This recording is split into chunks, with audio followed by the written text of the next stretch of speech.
Everybody to Full Stream Ahead. Your host, Mozz and Jordan, with me as always is the lovely and talented internet granny herself, Lilith Hellfire. Oh, thank you for the great introduction, my skinny rich friend and captain of the ship. There it is. There it is. Right on. So, welcome everybody to another episode. Today, again, we're continuing our coverage of the amazing Amazon Prime show, I'm a Virgo, where we'll be talking about season 1, episode 3, Paco Rabanne. Haban, Um, it's French. oh, is it? Yeah. It's like an Rabanne. artist or something like that. Oh, no, I thought it was like a clothing brand or. Yeah, but it's like based on an artist from like the 60s or something. Oh, geez, I don't know. I just thought it was the name of a designer. Yeah, Huh. pretty cool. Interesting. So, like, again, not as short of an episode as last week, but still only a 30-minute episode. But I just kept finding myself looking at the timestamp going, oh my God, so much has happened. It has been, what, 7 minutes? Like the first 9 minutes are so jam-packed with stuff. Do you And think that's really, intentional because of Flora and her superpowers? So they're trying to show us a little bit, just a sample of like how she views life, maybe by packing yeah. everything in. I mean, a lot of what they covered was that, but even in this aspect, in this dimension of just thinking how closely everything is packed, yeah, I didn't even look at it from that perspective, but yeah, even that gives us an insight into what she's experiencing. The way they tackle helping us understand what she's going through, or I mean, they hint that she might be autistic, but the way they deliver that to you, where it lands on you, you're like, oh my God, that must feel so claustrophobic and lonely. It is just amazing. And the fact that he packed it into like a little 30-minute episode is just outrageous. You know, I get so mad, but like in a good way, because I'm like, I go and watch it and the show ends, and I'm like, it's over every single time so far. That's the mark of a really good show. Like I know Yeah. that it's 30 minutes, but also I know that like from time to time it could be a little shorter, or they could give us a little more. And I'm always hoping that they're just gonna do just a little bit more. But Boots Riley loves to leave you hanging.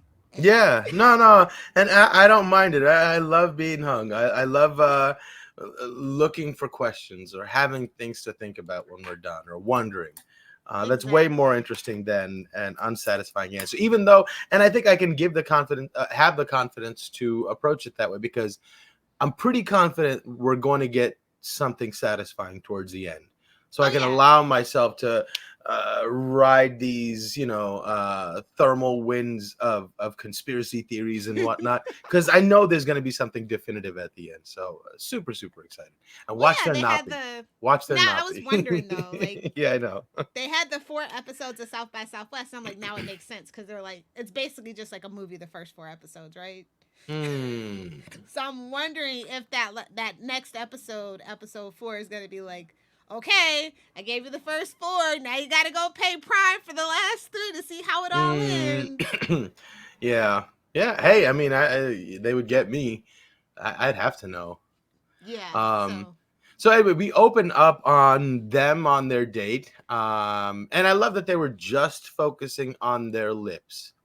Right? It was Ooh, something yeah, so interesting no. and something so expressive about that. You don't see their faces, but because you don't, you put so much more emphasis on every little movement, every prick of your muscle. You imagine what the rest of the face is doing or what implications that subtle little movement has. And what a great way to sort of like really bring us into that world right away. But it's interesting. She's also like a little bit um like poking at him a little bit. Yeah, so don't try to be so smooth. And then she's like, I'm really good at being alone. And I was like, she's playing coy all of a sudden. Oh, look at her, you know? I don't even think it's coy. I think that she is like, if we are to read this character, even just in the spirit of just maybe Hmm. being autistic, they and she is comfortable enough where she's not masking anymore. She just tells people how they feel and how they look to her, and maybe they shouldn't do that. Is how Oh, I read that. interesting. Yeah. That Because makes she tells him sense. to slow down, and I thought that was really cute and funny in a way too. Yeah. No, it just I just found it like almost incongruent with the way I saw it. But yeah, that makes so much sense. That's interesting. Boots Riley says she's not autistic, but if you see some traits, feel free. It doesn't bother him. Yeah, it's so interesting. I wonder, like, they've expanded the definition of that term so much over the last few years. I wonder if there's something to be said for something that's in our food or medicine or something, that so many people have so many symptoms that they just don't know what to call it. They're like, yeah, it's a catch-all. What the spectrum means is, yeah, it could be this, it could be that. There's a lot of shit that went wrong. Exactly, it's a spectrum. But like, also, like, what is even normal? Like, you know, not for nothing, psychiatry was like, and mental health is built around white males of a certain age. Same thing with like our health industry in general. It's not really for people of color, women, things like that. So, you know, if you deviate outside of that quote unquote norm, like, what does that even mean in 2023? Yeah. Like 5 years from now, no, you're normal, you're fine. You just have a certain perspective on life that, you know, people want to put you in a box in. It's totally fine. You know, I feel like that's how it's gonna be in like the next 10 years. Yeah, but that's a goddamn slippery slope, man. Truly. Yeah, you know, it's like, yeah, just keep redefining the border. No, that doesn't mean anything either. Yeah, no, don't worry about that. That doesn't mean anything. Well, we live in America where, you know, healthcare is well, you know, is a mess. So yeah. So So they gave us a tiny little interruption where you thought, what's the superhero in that world, the Walter Goggins character with his little launch pad? Just the hero. Oh, right, the hero. He has a launch pad McQuack, helicopter. Gadget. Oh my god, it's so terrible, but like it's so goofy in like the perfect way. That absurd, like I love how like sometimes it's like, oh, I'm getting too heavy, I'm getting too real. Let's bring back out the surreal absurdism of it all. Yeah. Really, it's okay. This is perfectly fine. It's just a dream. It's just a dream, you know. But yeah, so I thought we were gonna get more of him. You get like a little standoff between him and Jones. And like everybody in his life, in Cootie's life, is telling him, hey man, the hero is bad news. His parents tell him, his friends tell him, and now Flora tells him. So it's like the rule of three, right? So something's bound to happen with the hero now that the rule of three has struck. Yeah, I mean he's just a sweet innocent little kid, and we're gonna get to watch him get comfortable with how dark the world can be and how different than what it was painted for him. Like he still believes in Santa Claus, right? Yeah. But like at least those ideals and the reason for his belief in that is pure. Yeah. Just like her belief in like wanting to be a chef and like have like a restaurant where you can eat healthy, cheap food, because like eating healthy is super expensive. Yeah. If anybody's ever been to Whole Foods or anywhere like that, or even just organic at Walmart, it's like an extra $1 and some change. Yeah. Which adds up. It does indeed. So and that was really cool. Yeah, and they can slow down and focus. I was just like, oh, that's kind of neat. Huh. Yeah. And like even there, all the food that he's eating, he's not used to, our normal people kind of food. He's been fed, Nobody should be used to that. Yeah. And so immediately he starts throwing up, and then she uses her speed force to go get the bucket. That was adorable. Yeah, but she did take him to a buffet, NYC buffet, by the way, which was kind of nice. Everybody's thinking about us. Let's see. So then it was really cool because at that moment you're like, oh, that's why they were so pulled in on the lips, because you didn't want us to know that we were at the restaurant yet. We're out in public. This conversation that felt so intimate just now is happening out in public, and all of a sudden the crowd noise gets turned up. You're like, whoa, really, really nice. And then that was a nod to that superhero trope where everybody talks really loud, but it's supposed to be a whisper too. Interesting. Yeah.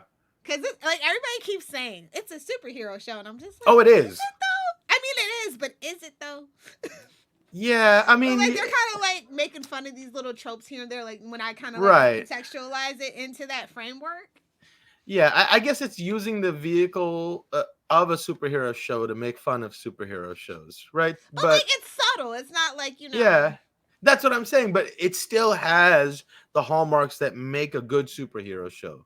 Yeah. a hero you believe in, a bad guy that seems believable, and a motley crew of characters to, one builds you gadgets, one gets you this, So he's getting his little posse together. It seems perfectly in tune with what a superhero should be, a superhero show should be.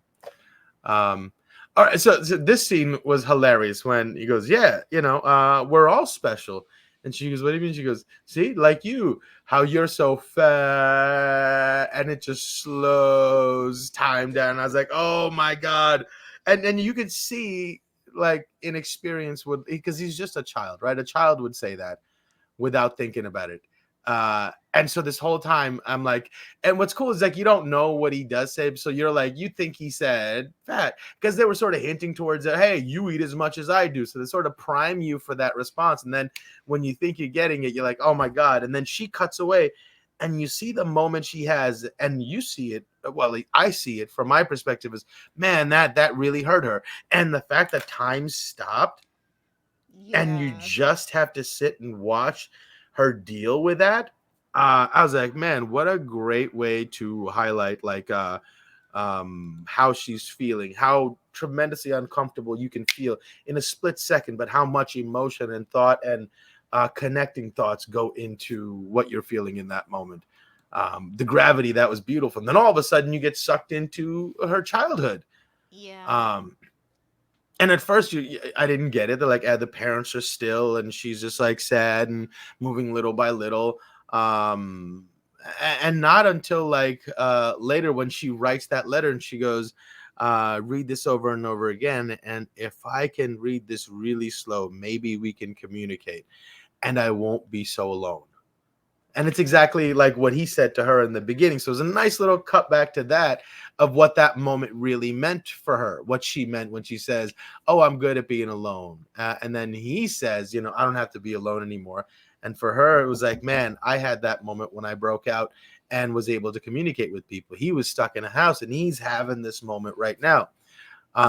Such a cool, beautiful little thing. And then when like she sounds it out really slowly, like I, and just say, oh, you think, man, wow, you really have to focus. Like, if you had to try to listen to something fast and break it down and try to read it slowly, how difficult that would be. And that's how she manages her entire life. Um, Yeah, she has to like. Yeah, that's kind of sad, but you do and what you have to do to meet people halfway, I guess. yeah, but like at first, like her parents are frozen, and you think it's just like a cool cinematography thing or a poetic license thing that just like, no, it's just like the moment we had earlier where I thought they stopped because time stopped because they wanted us to feel her pain. Um, but then you get there, and then when they start moving because of her talking slower, then you realize, oh no, that's really what her life felt like before she had this moment. And that it just, man, it was so powerful, and they delivered it so quickly, and they were doing so many other things while delivering that moment. I just thought it was incredible. What a way to really put you in someone else's shoes without you even realizing they were doing it. Yeah. What I found interesting is that they both don't have mothers. Oh, right. I'm looking at my notes. So mom left. Oh Yeah. yeah, I didn't like because yeah, Which but is weird. Like usually it's the other way around. Like I yeah, appreciate yeah, like he yeah, doesn't have yeah. like she doesn't have a deadbeat dad that she's raised by her Right, dad, but right.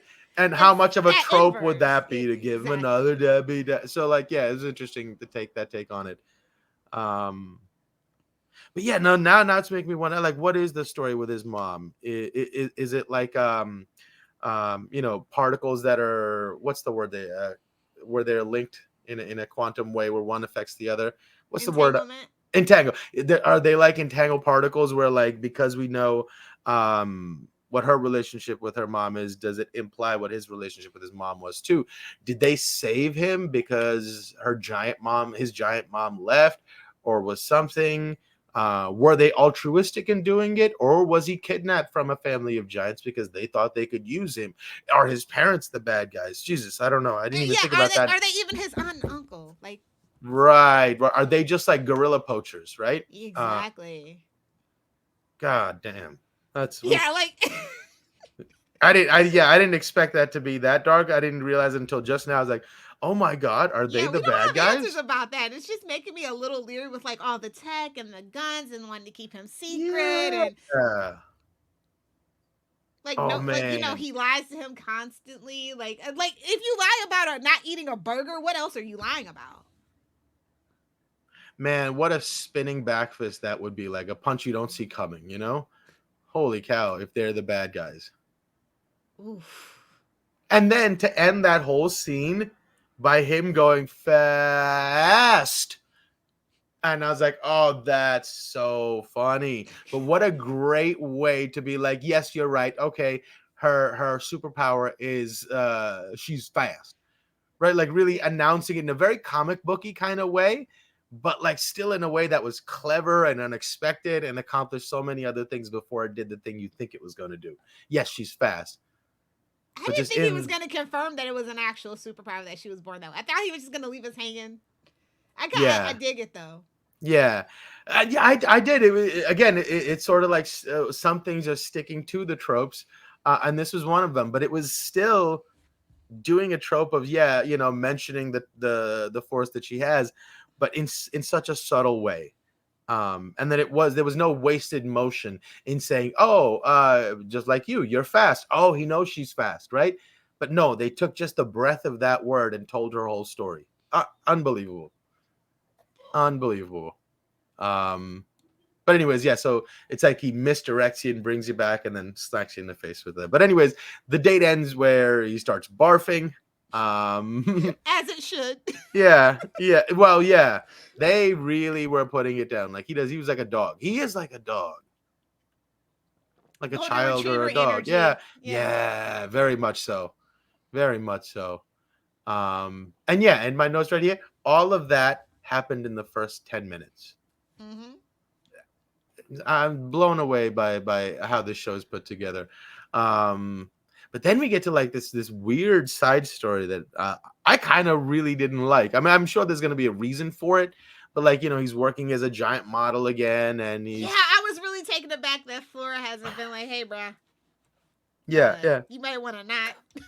Yeah, but you don't want to start doing that right away, right? Like she notices like he has some weird opinions, like what's his name? The hero is the good guy, and then she's like, okay, you know what?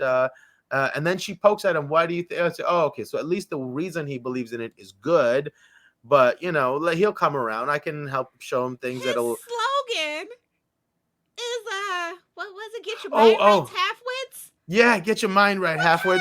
What dog whistle is that? Oh man, I gotta say it's such a Walton Goggins line though, I felt like I was watching Justified again. Right. It was that kind of kitschy. But it's so perfect. They keep teasing it. I want more of the hero. I want more of that on screen. I have to have it. I can't wait for that. They keep teasing it. That's how you build up your big bad for the end of the season. You keep wanting more. Man, oh man, I can't wait. This is what, eight episodes, right? 7. All right. We should be halfway there. Yeah, I think. Anyway, so Scat goes off to apparently find some gift for Cootie that would help him, and it turns out to be a figurine. Mm-hmm. Like that was his bright idea. He goes, I got something for you that's going to help you on your date. How was that supposed to help him on his date? That was weird. Like a little token, But I thought he was going to like do something that's going to help him with his second date with Flora, because that's when third date, American, right? So it's guaranteed to get lucky. If you don't, right? That's the way it works. Leave her alone. So, but yeah, like it was weird. He got that. What's the show called? Something delivery. The parking ticket. Parking ticket. Figurine. I don't know. That was kind of a weird thing.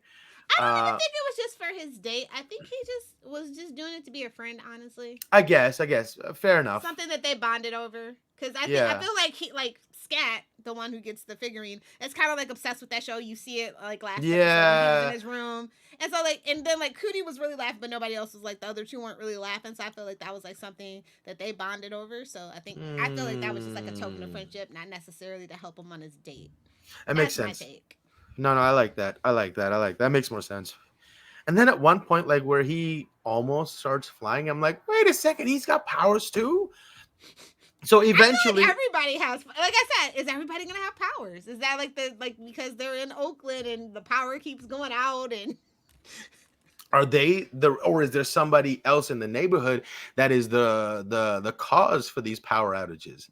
Ooh. Somebody that has. I think the answer to that is capitalism. Just knowing Boots Riley, it's just yeah. Capitalism is everybody's enemy at this point. So. Yeah, but I mean tempered capitalism, but it's we're in late stage, babes. Yeah, I know. But it doesn't cast a black curtain over the entire idea of capitalism. It's got its merits. Seems to be the most fair, at least in some ways, when it starts out. Or what? I don't know. That's a further conversation. But allegedly. Okay. So these are the kind of conversations you'd be having at the office of Le Resistance, Exactly. With Jones and Cootie's mom. Now, Cootie's mom seems like that old school 60s hardline direct action type hippie, right? Yeah, definitely. Yeah. No, those are scary people, man. Those are because old school hippies grew up in a different world and they still think the world works on those currencies. Principles, yeah. Yeah, and if they find mentality, it's okay. You can say it. Yeah, well, I mean, yeah, perhaps. Yeah, no, yeah. Doesn't cost $15,000 anymore, Right. You can't just get a loan with a handshake. That's what you're talking about. That mentality. Yeah, but like the other thing that people fail to consider is how much our population has grown since then. Mm-hmm. The distribution of resources has to have globalization has to have an effect, but like we're still waiting for the democratization of information to counteract that, but it hasn't yet. But maybe it will soon. Waiting on Gen Z. Get your stuff together, Gen Z. But then again, the idea of democratization of information with ChatGPT and GPT-4, anybody can speak an idea into ChatGPT and have it write code for you. So it's put the language of creation at your fingertips. So hopefully some smart people will be able to use it for something good. And we'll never truly get to Web 3.0 because of capitalism. Everybody just wants those advertising dollars from social media, unfortunately. So yeah, but maybe look at the metaverse. Like, it's a joke. NFTs ruined it. It was a first step. NFTs. I mean, I don't know if they had any effect on it. It was like an That's ill-fated. What they based it all on, like, and freaking Dogecoin. No. The metaverse itself was like, I mean, NFTs. All the ones that you saw people trying, like let's not even talk about Facebook's joke of the metaverse. Well, that's the one I was. Well, that's where the term even came from because they called it. Oh, we're gonna call ourselves Meta and have a metaverse. They stole from Marvel. To do it. Yeah, I was gonna say. Okay. Yeah, or DC or whatever. But I mean, in that I want to go back to Web 1.0 where everybody had a website and it looked like poop. GeoCities, we're doing just fine. Bring back Angel Fire websites, okay? Yeah. GeoCities, yeah. Kids don't know today. Mm-hmm. I literally was on the internet for hours, and I remember those sites. Like now, I spend hours on that website, and it's just like doom scrolling on like Twitter or TikTok. Like it's just not the same. I used to have one of those Ozzy Osbourne tribute sites where it would just be pictures, and you'd pick the moving background across the color, and MySpace is where we peaked. That's all I'm gonna say. Man, I swear to God, I wish my page had music associated with it. Like when you come to like my page, it's a curated experience, Exactly. Yeah, now it's all sanitized and depersonalized. It's a whole thing. And that's what this show is like. It has like these subtle hints because like it's a lot of hints towards like the hero being like a complete fascist, and it's like Cootie babes. I know it's attractive. A lot of people fall into it and get radicalized, but don't be one of them. Yeah, and it seems like Cootie's mom is trying to radicalize Jones, and I guess these are that's another hint that maybe she's not such a good person. Mm. That ends justify the means kind of person who has an easy time overlooking humanity Mm-hmm. for the sake of an ideal that's bigger than humanity, supposedly. Um, hmm. And anyways, so let's Oh, he's see. got that rash from those clothes, though. Yeah, what is it from the clothes? That's what they're making it seem like, but my money's on Big Bang Burger. Yeah, Big Bang Burgers, Bing Bang Burgers, Interesting. something. Yeah, there's something to that. They left that sort of like thread untended in this episode, but like he's putting garlic on it. Well, that's an old remedy for a lot of brown community, Yeah, you but know. not when you have to go see Not a raw. You got to girl. put it in oil and stuff, but yeah. Even then, just not when you have to go see a girl. Like, but he's a child, so you know it's like he didn't comprehend that that would be a side effect. Wait, do you think the rash is like just like his it's like a what do you call it? Like psychosomatic. Yeah, psychosomatic punishment for exploiting himself and like the negative image of like his violence and hypersexualization for profit. Like, do we think that's what it could be? I don't know that. I don't know if I would see that, but I could see him like being so like Because of the way that he was raised, you know, like yeah. Well, to me, it just seems like a vacuum going into oversaturation of stimulation, right? And that pop into that is so quick that maybe that stress that he's tamping down is expressing himself in this way. yeah. I don't know that, but it is strange. I know he's going somewhere with this, but I don't see where it It's is just like yet. so many things. It could be the bad, the clothes with the bad cheap dye from slave labor. It could be the terrible Yeah, fast food. You know, it could be anything. or it could be a very clever way the CIA is injecting nano replicators inside his skin that can, I don't know, who knows, but it's entirely possible. Um, Entirely possible. anyway, so she brings him to the hookup spot, and then it immediately got me thinking, how would that even work? Exactly. Like How I would told that you, even work? I'm not chancing it. I 6'6". That's the cutoff. I'm not. I'm not Yeah, trying to push out no D3 basketball players or football players. right, No, thank you. but maybe they have a different way of doing it. Maybe her speed can do something where she can like women get off and they don't need. Yeah. So I wonder if there is some way that they can, with their powers combined, Captain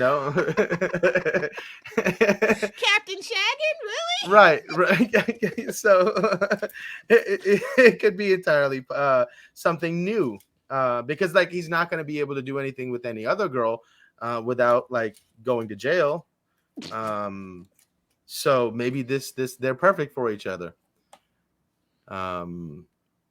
So then they kiss, which is all adorable and whatnot. And then and then we get back to Scat, where he was doing his little I can fly, and then he pulls a blunt out of his pocket, and it's a beautiful moment. And then he just crashes down on some garbage, and you see these metal pipes sticking out, and it looks like he avoids them. And like, oh, thank God he avoided them. And he gets up, he's like, oh man, he's totally fine. And then he sees the thing. I was like, oh my God. But it I didn't think look that was a nod to those stupid milk crate challenges back during the pandemic. oh my God. Like honestly, that was my take on it. Yeah, I mean, there was a lot of dumb things going on during the pandemic. But it's like it felt like the government was literally delivering like milk crates and like freaking podcast mics to everybody. Yeah, here, entertain yourselves. Oh my God. Yeah, no, that was terrible. And the hospital won't take him because he doesn't have insurance and he's not actively releasing blood from his body. So technically it's not life threatening. When you go to the emergency room, you know what you do? You always tell them your symptoms and I can't breathe. Life pro tip from my mom. That's a good one. That's a good one. Yeah. Because they kind of have to after you say you can't breathe, and like you know, they kind of Right. have to. Right. As long as you're not cutting off an old lady or an old person like in severe need, just as long as you're not being unethical about it. But at the same time, once that has been said, it's almost like on like these cop shows where the suspect says, "Nah, I'm gonna talk to my lawyer." The cop's like, "Nuts, we can't do anything ananymore," right? So like once somebody says I can't breathe, it's like I'm not gonna be liable for this later. Exactly. Yeah. Come on. That's the only time that it works. Passing the buck on is in a hospital. Nobody wants to get sued or lose their license. So you know. Yeah, but she still makes him take the goddamn bus with a transfer to get to the other county hospital. And that's a lot to be said, right? For living in an urban center. Yep. Where a lot of things are privatized, like a lot of the services are privatized, you know? Yeah. And you have to go so far out for groceries, for healthcare, for school that's not a charter school, that's a lottery system, things like that. Yeah. It's pretty, man. And it looks like he's going to die. And being that it's Boots Riley, you can't trust that he won't die. So I'm like, man, he's a goner. But like, I didn't understand. Like, it didn't make sense to the story. Like, his sacrifice has to mean something. This is a superhero story. Nobody would even let him use the phone. No, I don't believe that. No. She did. The other lady did, but he didn't. It took forever, though. Yeah, no, but he was a millennial and he didn't know anybody's number. Ooh. Right, so he got the phone in his hand. No, that's Gen Z. I remember phone numbers still. Well, you're not a millennial. Yes, I am. I was born in '86. Yeah, but that's not millennials. Millennials. Yes, it is. Millennials are 81 to like 93 or 92. You're thinking he's the tail end of Gen Z. Yeah, but I've spent so many years hating millennials. I'm just gonna call them millennials. What I mean is like, you know. Oh, you're gonna do the boomer term. Anybody born after the time I was born. Yeah, it's okay. Yeah, yes, exactly. It's okay. When I say millennials, I mean like the 30-year-olds, the 25 to 30-year-olds. Fair enough. Yeah, that's who I mean. Those are the ones who deserve disdain. Not all of them. No. But most of the people who earn my disdain happen to be in that demographic. Totally get you, but yeah, I still remember phone numbers. Yeah. It's hard to do now. Don't get me wrong. No, but anyway, that's important. It's up here. Right. I remember like phone numbers from like 10 years ago by heart, but like memorizing a new number is different. I remember my very first landline that I got myself as an adult. Oh wow. Yeah, that was a while ago. Yeah. I just have like certain girls' numbers that'll never go away. I wish they could, but they just won't. 6. Yeah. 3 Yeah. Oh, songs. Yeah, I dig it. Songs associated with it, right? But anyway, so like, so he doesn't die because Felix comes. 5-minute Felix comes and saves him. He goes, "Why would they call me Felix?" He's like, forget it. But so he gets there, and we still don't know if he did save him or not because they end on that beautiful poem about how the snow falls on everybody equally, no matter what part of life you're in. Parking tickets. Man, what is that show? It's I look forward to it every time because like now it's like, oh, they are gonna do this cool little thing where you deliver this amazing poem with this strange, grotesque imagery to go with it. It's just so cool. It's like Ren and Stimpy on peyote. Yeah. It's amazing. And then was that Neil deGrasse Tyson as a weatherman? Was it? I thought so, but Boots Riley knows people, so I wouldn't. And Neil loves to be all up in everything pop culture. Yeah. So I thought that was really cool. At first, at least, if anything, I wanted it. In my mind, it was Neil deGrasse Tyson. That's who fine. it was. I won't break your head canon. Yeah, good. But yeah, like what a beautiful poem about like just the different ways humanity experiences connection and love. And just the way he walks through it, some who will die never giving life to the world, selfishly keeping it for themselves. Some people who'll never find love, some people who do, some people who think they it's really, really I want to know what that poem was. If it's something he wrote, or is it like a I famous think it's poem? something Boots Riley like wrote. I think it sounds like something he wrote. It's so good. So good. And I think it's genius if he did write that. That's his original. That he chose to animate it to really like capture somebody's attention and want to know. Yeah. But so and then he gets the banned episode. The guy at the comic book store has the long lost episode that drove people mad. Mm-hmm. And people did people just get sick, or did people die? I forget what he said, but like it got banned because people started having tremendous existential crises after watching it. But he said he watched it before, and it just affected him for like a week, but he was a true fan. And you could tell Scat was a true fan too, because he's like mouthing the words along to every episode. But it does look like he's going to die. Yeah. Which, he's kind of the one out of the trio that's like, he wasn't really doing much. Let's be honest. Between, Felix and Jones, he kind of, you can't be afraid to kill your darlings when you're a writer. Kind of one of those. I guess. But they made me like him, He was like, oh, yeah. Such a little bit of time we've known him. Yeah. He's big smile on his face, That's another trope. It's always the sweet one that dies. That sets something into motion. Look at Rue in the Hunger Games. Just saying. Yeah. That person always gets eaten first. Yep. But that's the trope. Well, anyways, I mean, like, do you think Scat is dead? Oh, he's gone. Boots Riley don't play around. Yeah. R.I.P. Scat. Yeah. When that snow started falling, I was like, it's over. I was like, snowfall, FX. That TV show. Which is a good show. Well, at least the first 3 seasons. I haven't finished it yet. But yeah, I mean, like, I'm still scrambling because like everything he does is for a reason. There's always something that's meant, like, even like for example, the close up on the lips, it was meant to bring you in and then pull you back out. So what does this death mean? Like, what seems so wasteful? Maybe that's the point. Yeah. It just seems so wasteful, and then the only redemption we're going to get is the vengeance that Cootie brings for us, I guess. Because he's gonna break wide open and because this is probably go his nuts. First death. Yeah. And if you remember from a kid, like, your first like death experience and how like traumatic that is, like, say if it was like a grandparent or heaven forbid like a parent or even a pet that you really love, like that first death in your life is super traumatic. Yeah. I used to have a pet chicken when I was little, and when he died, I didn't eat chicken for like 2 months. But then it's chicken. But for 2 months, I couldn't eat chicken at all. Chickens will, if you give them a name, they will answer to it. They do have a little bit of Yeah, no. We were super cool.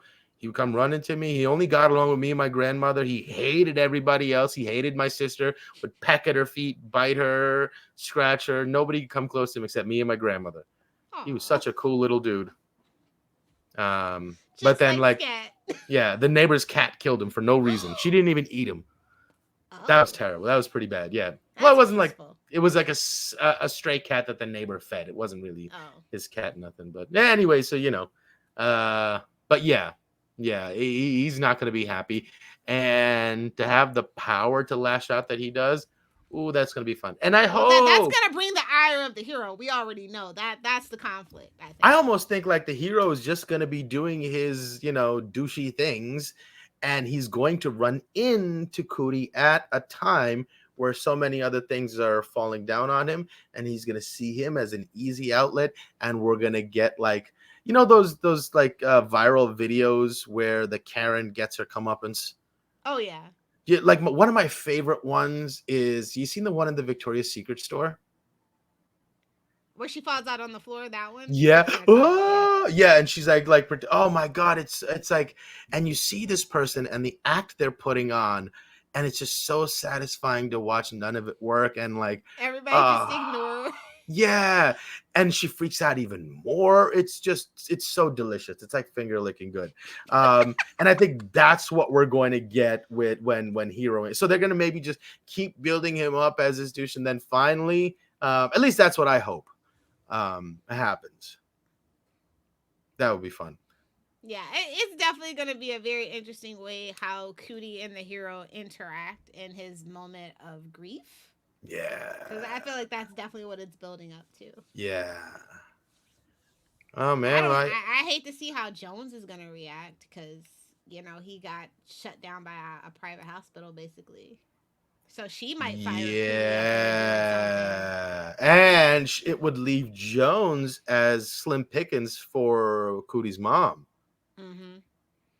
Oh, man. What is up with his mom and his dad? Like, I'm still like, they just left us hanging on that for real. Yeah, I don't know. I really like the dad. I really stop losing my cologne. Yeah, I mean, he's such a lovable guy, and especially like now that he's getting older, it's just he's just more and more lovable. You know, he's the cool uncle. You know. Yeah. Literally in this show, but yeah, in real life too. Yeah, yeah, I can't decide if like I'm on the mom's side or not. Like, she seems so cool and capable, and she's like a badass. Though. Yeah, I know, but maybe there's some redeeming qualities. I want to like her. She seems so cool. They just, all I know is they better be related. Otherwise, I riot. If they're not related and they just stole him from the hospital for nefarious purposes, I don't think they are at all. That's more and more the sense. I don't know why. How could a normal person give birth to that baby? Right. So something. Unless it's like, and the they opposite of how dwarfism works. Yeah, maybe. I don't know. No, it wasn't he? Yeah, he was giant when he came out. Yeah. Yeah. I don't think so. She had to be a giant. She had to. Or it could be like, you know, these people got like giant DNA and then implanted a giant embryo inside a normal woman without her knowing, switched it out. When that woman died giving birth, they quickly went into the hospital, stole the baby, and absconded with it. So many ways to... Yeah, this show sprouts a lot of conspiracy theories, and we're all right until proven wrong at this point. Right. And he is so wild and dark that any far-fetched, dark-seeming theory seems entirely possible. I'm telling you, if you haven't seen Sorry to Bother You, like the end of that movie blows my mind every time. Yeah. Every time. It's so insane. Like, even though you know the ending, it still has rewatchability. I can't recommend that movie enough. I saw that movie in theaters, by the way. That's great. I didn't get to see it until it was for streaming. But man, as somebody who works on the phones, that movie was hilarious. And at first I was so mad at the ending because I'm like, wait a second, you had such a good movie and then slowly the more times I've seen it, I'm like, oh, I kind of get it. Even that it's like there's a completeness to it. But yeah, it was like it was so weird at first. Yeah. But yeah, this show is like this show. It's like I don't know where we're going, but I'm just so down for the ride. It's a very rare circumstance where I'm just like, I have no idea how this show's gonna end, and it doesn't bother me. Yeah. Right on. All right, well let's close the show and get ready for next week. All right. Well, let's see. You guys can follow us on the interwebs. You can find us on X, formerly known as Twitter, at FSA Podcast. You can check out our website at tubespace.io/CapesandLunatics Podcast Network. You can also email us at CapesandLunatics@gmail.com. You can also feel free to give us a call at 614-382-2727. That's 614-38-CAPES. And where can they find you, Mozzie? Oh, they can email me at mozzmanzor@gmail.com or find me on Facebook under Mozz Manzor. That's MOZZMANZOOR. And if you want to hang out with your favorite internet granny, you better be a meta girly. You can friend me on Facebook, or you can find me on Threads and Instagram at your favorite internet granny. That's GRANNIE. All right, me hearties. Thank you for riding on the Boundless Main with us today. Come back again next week as he sailed once again, full stream ahead. Yarg. All right.